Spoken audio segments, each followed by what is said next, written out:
इसमें कुछ big roots हैं और कुछ ये फाइबर रूट्स हैं, स्मॉल रूट्स हैं, ये आपको आइडेंटिफाई करनी है। अब जितने भी ये अपर स्मॉल रूट्स हैं आपको केयरफुली। नमस्कार दोस्तों, मैं Mahesh Mishra mystery of leaves के चैनल पे आपका स्वागत करता हूँ। तो दोस्तों, टेम्परेचर डाउन हो गया है, सर्दियाँ स्टार्ट हो गई हैं, अडेनियम अपनी डोरमेंसी पे जाने वाला है, डोरमेंसी पे जा चुका है। तो अडेनियम को डोरमेंसी के पीरियड में क्या प्रिकॉशंस लें, क्या सावधानियां लें और आगे बहुत अच्छा ब्लूम करे, उसके लिए क्या क्या हमको एक्शंस लेने हैं, आज हम उस पर आपको बताते हैं। ये मेरे पास एडेनियम का पौधा है, ये डोरमेंसी पे जाना स्टार्ट कर चुका है। डोरमेंसी में आपको सिम्टम्स क्या है पता लगाने के, तो आप देखेंगे इसके पत्ते ब्राउन होके फॉल करना शुरू कर गए, पत्ते गिरना शुरू हो जाते हैं और ये बिल्कुल सुस्त हो जाता है। इसके पत्ते जो हैं वो व्रिंकल हो गए, ब्राउन हो गए, झड़ना शुरू हो गए, पत्ते पूरा झड़। तो ये इसकी डोरमेंसी स्टेज की सिम्टम्स है। मतलब टेम्परेचर जैसे ही अपना 20 डिग्री से नीचे आता है, ये प्लांट डोरमेंसी में जाना स्टार्ट कर देता है और 10 डिग्री तक आते आते पूरा डोरमेंट हो जाएगा। ये प्लांट पूरी तरह से सुसुप्त हो जाएगा, ये कोई एक्ट नहीं करेगा। ये एक ऐसा टाइम होता है जब हमको अडेनियम को केयर करनी होती है, क्योंकि जैसे टेम्परेचर हमारा रेज होगा जनवरी में, उसके बाद ये रीस्प्राउट करेगा, बडिंग करेगा। तो रीस्प्राउटिंग और बडिंग में बेस्ट रिजल्ट मिले, उसके लिए अभी से हम लोगों को तैयारी करनी होती है, कुछ स्टेप्स लेने होते हैं, वो आपको मैं 1 बाय 1 बताता हूँ। पहला स्टेप दोस्तों, अडेनियम को आप अपने गमले से बाहर निकाल लीजिए। देखिए, इसको निकालना बहुत इजी होता है क्योंकि इसका सॉइल मीडिया बड़ा सॉफ्ट होता है, ये बड़े आराम से बाहर निकल जाता है। आप अपने अडेनियम को गमले से बाहर निकाल लीजिए। उसके बाद आपने इसको कंप्लीटली, देखिए जितने भी इसकी सॉइल, आप गौर करिए, इसका टोटल सॉइल हमको निकाल देना है। जितना आप इसको बेयर रोटेट करेंगे आपका अडेनियम उतना बेटर ट्रीट होगा।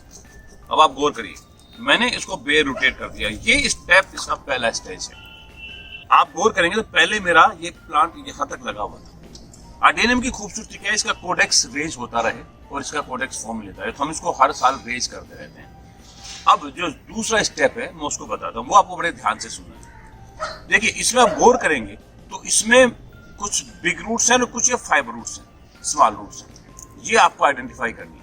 अब जितने भी ये अपर स्मॉल रूट्स हैं आपको केयरफुली, देखिए आपको एक शार्प सीजर लेना है और इसको कोशिश करें स्टरलाइज कर लीजिए। उसके बाद आप इसकी जितने भी अपर रूट्स हैं, बेयर रूट्स, इनको आप कट कर दीजिए। ये ध्यान रखिए, चाकू या सीजर आपका बहुत शार्प होना चाहिए, कट बिल्कुल परफेक्ट लगना चाहिए, कहीं भी कोडेक्स स्प्लिट नहीं होना चाहिए। यदि कोडेक्स स्प्लिट हो गया तो वो आपको फंगस अटैक को इनवाइट करेगा। तो इसको आप जितनी भी ये फेदर रूट्स हैं आप इनको कम कर दीजिए और आप इसको देखिए, गौर करिए, इसको आप देखिए, कोशिश करिए, ये देखिए, आप इसको यदि करेंगे तो ये स्प्लिट कर जाएगा। अब आप गौर करिए, ये पूरा का पूरा, अब ये एक मेरा क्लीन कोडेक्स सामने आ चुका है। इसमें से, जैसा मैं आपको बार बार बोल रहा हूं कि जो भी आपको ये स्मॉल रूट दिख रही है, फेदर रूट दिख रही है, इनको आपको हटा देना। आप जितना कोडेक्स स्प्रेड करेंगे उतना आपका प्लांट खूबसूरत बनेगा। अब जो नेक्स्ट स्टेप है वो इसका अपर बॉडी पार्ट है। इसमें आपने क्या करना है, इसको आपको जितना भी फोइलेज पार्ट है, आप देखिए, आपको ये डिफोलिएटेड कर देना है। आप अडेनियम को कंप्लीटली डिफोलिएट कर देना। डिफोलिएट करने के बाद आप देखिए इसका स्केलेटन बच गया। अब इसी स्केलेटन में आपने देखा होगा जो लास्ट ईयर का कट है वो इजीली विजिबल है। अब आपने इसको एक एंगुलर शेप में कट कर देना है। इसके एपेक्स को आपने कट कर देना। ये इसका सेकंड स्टेप हो गया। तो अब आप देख रहे हैं, मेरा codex with skeleton branches and spreaded roots, ये एक मेरा कोडेक्स अब विंटर में डोरमेंसी के लिए तैयार। अब इसका जो नेक्स्ट स्टेप है, जो बड़ा इंपॉर्टेंट स्टेप है, वो आपने क्या करना है, जहां भी आप देखिए हमने कट किया है, रूट्स किए हैं, आपको एक फंगीसाइड लेना है। फंगीसाइड आप कॉपर बेस ले सकते हैं, कोई भी फंगीसाइड आप ले लीजिए। मेरे पास ये बेविस्टीन है, मैं बेविस्टीन यूज कर रहा हूँ, तो मैंने बेविस्टीन और इसको हमने क्या करना है, आप पानी में भी लिक्विड कर सकते हैं, लेकिन मैं हमेशा नीम ऑयल प्रेफर करता हूँ। ये मेरे पास नीम ऑयल है, तो मैं हमेशा नीम ऑयल प्रेफर करता हूँ। आप इसमें पेस्ट बनाइए। देखिए, ये नीम ऑयल बेविस्टीन का मेरा पेस्ट बन गया, नीम ऑयल बेविस्टीन का। अब इस पेस्ट को आपने जहां जहां कट किया है, आप गौर करिए, वहां पे आपको ये पेस्ट लगाना है। जहां भी आपने कट किया है, चाहे वो आपने एपेक्स कट किया हो या जहां जहां आपने रूट्स कट किए हैं, जो भी इसके वॉन्ट्स बने हैं, आपको इसमें ये बेविस्टीन का या कोई भी फंगीसाइड का पेस्ट आपने अच्छे से लगा देना है। और आप कोशिश करिए जितने भी इसकी एक्सपोज रूट हैं, जो सॉफ्ट रूट है, उस पर भी आप इसको अप्लाई कर दीजिए। ये फंगीसाइड अप्लाई करने से इसमें किसी भी तरह का कोई भी इन्फेक्शन होने का खतरा नहीं होगा। ये एक इम्पोर्टेंट पार्ट है, ये स्टेप आपको भूलना नहीं चाहिए, ये आपको लगाना है। इसमें ऑप्शन आपके वो बहुत हैं। आप कॉपर बेस ले सकते हैं, कॉपर ऑक्सीक्लोराइड ले सकते हैं, बेविस्टीन ले सकते हैं। आपके पास ये दोनों चीजें अवेलेबल नहीं हो, आप खाली नीम लगा सकते हैं, नीम का तेल लगा सकते हैं। नीम की लीव्स आती हैं, उनको क्रश करके वो आप इस पे स्क्रैच कर सकते हैं। मतलब हमने क्या करना है कि जो हमने बॉडी पार्ट कट किया है उसको मल्च करना है, उसको सील करना है, सो दैट किसी भी तरीके से ओस या बूंदे या पानी इसकी स्टेम में इंसर्ट नहीं कर पाए। अब आपको इसको इमीडिएट कोटिंग नहीं करनी है, आपको इमीडिएट गमले में नहीं लगाना है। इसके दो तरीके हैं दोस्तों। पहला कि हम इसको किसी भी शेडेड प्लेस में, जहां से ऊपर से फ्रोस्ट ना पड़े, पाला ना पड़े, मतलब किसी अंडर, उसके अंदर शेड के अंदर इसको हैंग कर देना है। या इसको आप एज इट इज किसी भी मिट्टी के गमले में कहीं भी आप इसको एज इट इज रख सकते हैं। आपको इसको गमले में नहीं लगाना है, इसको ड्राई करना है। बेस्ट तरीका इसका क्या होता है कि आप कोई भी धागा लीजिए या सुतली लीजिए, कोड लीजिए, और इसको आपने इस तरह से आपने हैंग कर देना है। ये हैंगिंग प्रोसेस 10 से 15 दिन या दिसंबर एंड तक आप रख सकते हैं। ये अब डोरमेंट प्लांट है, ये रिजर्व प्लांट है, ये कोई एक्ट नहीं करेगा।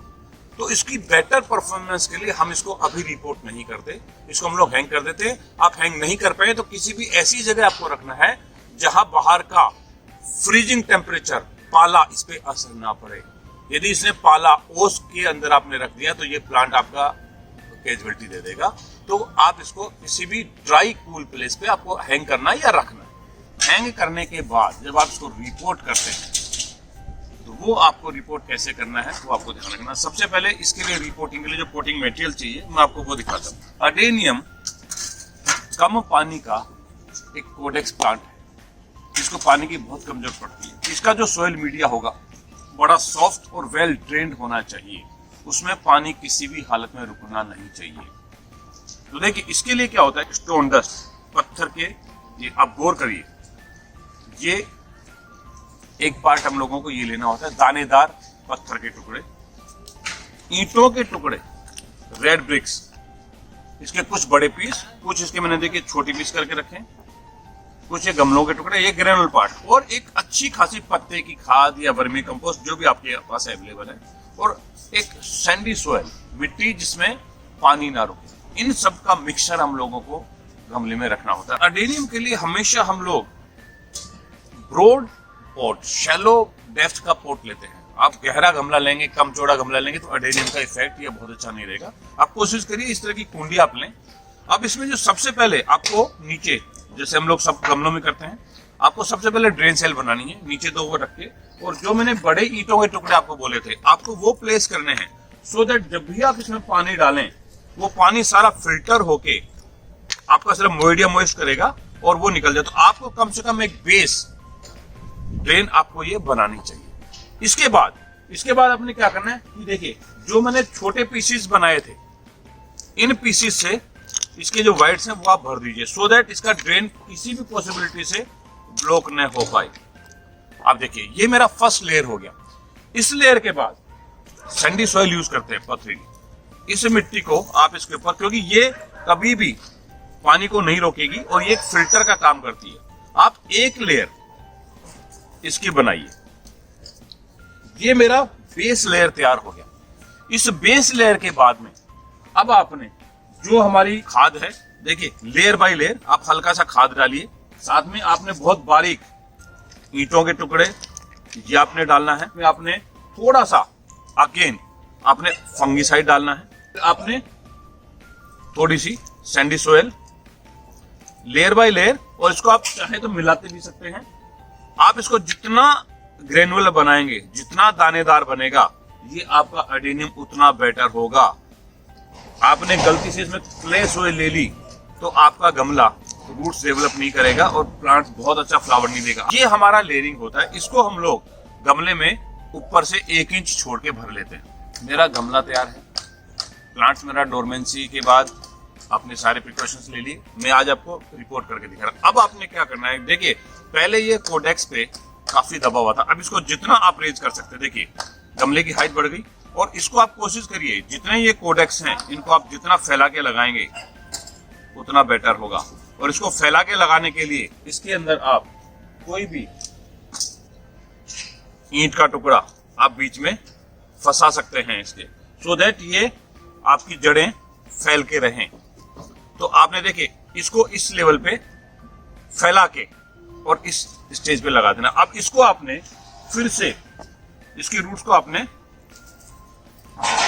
कवर कर देना है। तो आपने गौर किया होगा पहले में और अब में कोडेक्स की हाइट इसकी बढ़ चुकी है। आपने इसको सिर्फ 1.5 इंच 1 इंच के बीच में इसकी रूट्स को कवर कर देना है और अब आपका ये गमला तैयार है। अब आप देखेंगे ये गमला बहुत इजीली हिल सकता है, ये पौधा हिल सकता है। हमने इसको ऐसी जगह प्लेस करना है जहां धूप पूरी मिलती हो, रात का पाला पड़े नहीं। और इसको स्टेबल करने के लिए हमारे पास कई तरीके हैं। या तो आप इसके सपोर्ट में टेम्परेरी कोई भी आप ब्रिक्स या कोई भी ऐसा सपोर्ट रख दीजिए सो दैट ये पौधा हिले नहीं। दूसरा, आप ये सुतली ले सकते हैं। इस सुतली से हम लोग इसको जाम कर देते हैं पौधे को। यदि आप पौधे को इस तरह से बांधेंगे तो ये पौधा कभी भी हिलेगा नहीं। तो आपने इसको पौधे को जाम कर देना। ये स्टेप बहुत जरूरी है। यदि पौधा हिलता रहेगा तो इसकी रूट्स सेटल नहीं होंगी और आपका पौधा अच्छा स्प्राउट नहीं करेगा और हो सकता है ये आपको प्रॉब्लम भी करे। तो आप पौधे को जाम कर दीजिए। इस स्टेप पे आपने इसको सिर्फ हल्का सा मॉइस्ट करना है, पानी नहीं भरना है। हल्का सा आप नम करते रहिए स्प्रिंकल के साथ में। और आप देखेंगे कि जैसे ही टेम्परेचर 20-25 डिग्री क्रॉस करेगा, इसमें से जितने भी बर्ड्स हैं ये स्प्राउट करना शुरू कर देंगी और स्प्राउट के साथ ही ये सीधा डायरेक्ट फ्लावर पे आएगा। और आप देखेंगे पूरी गर्मी तक ये फूलों से भरा हुआ रहेगा और आपका कोडेक्स भी एक वेल फॉर्म में आ जाता है। तो अडेनियम का डोरमेंसी से लेके और रीस्प्राउट तक का यह प्रोसेस ये इस समय बड़ा जरूरी है। आप इसको अपनाइए, देखेंगे आपका अडेनियम बहुत अच्छे फूल देगा और इसमें पत्ते कम और फूल ज्यादा होंगे। इस पौधे को पानी सिर्फ और सिर्फ जब जरूरत पड़ती है, जब इसका मीडिया बिल्कुल ड्राई हो जाए।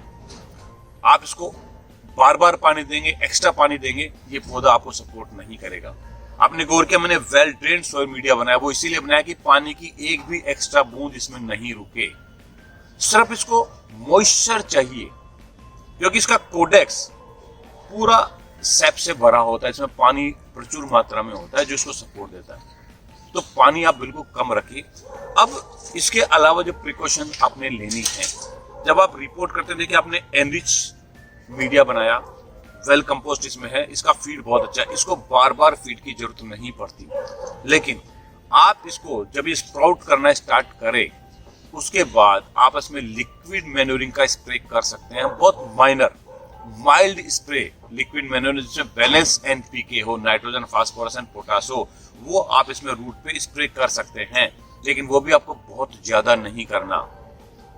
स्प्राउटिंग के टाइम पे आप कर सकते हैं, उसके बाद आप 1 महीने के बाद कर सकते हैं। 1 या 2 स्प्रे आप करेंगे तो ये प्लांट आपको बेटर सपोर्ट देगा। तो दोस्तों, अडेनियम के बारे में जानकारी आपको दी, उम्मीद आपको वीडियो पसंद आया होगा।